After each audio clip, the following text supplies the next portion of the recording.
8ই জানুয়ারি হালি শহরে জেঠিয়া উৎসব শুরু হচ্ছে। 2025-এর প্রথম মেলা, আর এটা হয় একদম আমার মামা বাড়ির সামনে। আর এই যে সামনে যে কালো ড্রেস পরে একজন আছে, তাকে আমি চিনিয়ে দিই আগে তোমাদেরকে। সে হলো আমার ভাইয়ের বেস্ট ফ্রেন্ড তাতাই।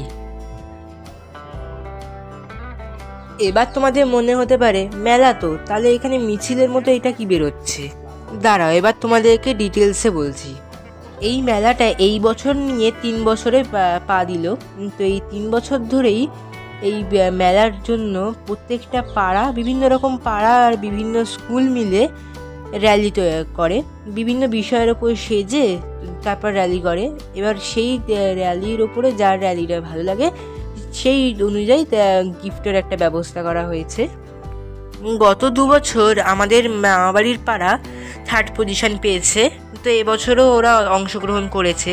আর এবছরের ওদের থিমটা ছিল পশ্চিমবঙ্গের মুখ্যমন্ত্রী। এই এত বছর ধরে পশ্চিমবঙ্গের যত মুখ্যমন্ত্রী হয়েছিলেন, এখনো আছেন যিনি, তাদের সবাইকে অনুসরণ করে সবাই সেজেছে এবং সেজে র্যালি করছে। অনেক নামি দামি ব্যক্তিদের উপস্থিতিতে এখানে এই অনুষ্ঠানটা আয়োজন করা হয়।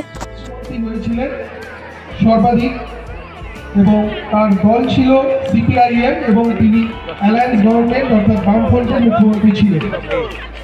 7ম মুখ্যমন্ত্রী ছিলেন মাননীয় বুদ্ধদেব ভট্টাচার্য মহাশয়। 6ই নভেম্বর 2000 থেকে 13ই মে 2011 অবধি 3বার তিনি মুখ্যমন্ত্রিত্ব পেয়েছিলেন।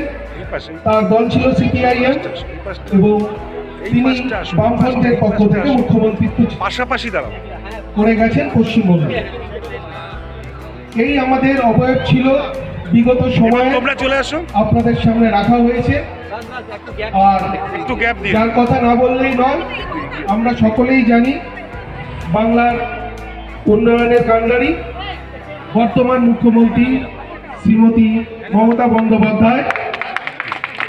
তার লাইভ অবয়ব এখানে রয়েছে।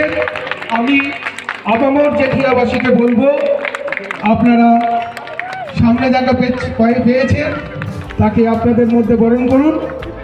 তার সময়কাল 20 মে 2011 থেকে চলছে।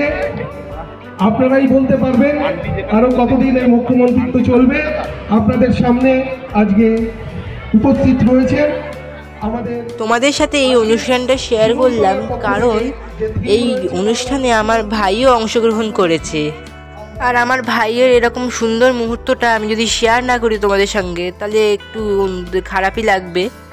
ও সেজেছিল মুখ্যমন্ত্রী, মানে আমাদের পশ্চিমবঙ্গের 2য় মুখ্যমন্ত্রী প্রফুল্লচন্দ্র সেন। আর এইভাবেই সুন্দরভাবে জেঠিয়া উৎসব উদ্বোধন হয়ে গেল। আচ্ছা, তোমাদেরকে আর একটা কথা বলে দিই, এই জেঠিয়া উৎসবের উদ্বোধনের যে একটা কম্পিটিশন হয়, এতে প্রত্যেক বছরের মতো শিমুলতলা পাড়ায় এবছরও 3rd পজিশন পেয়েছে।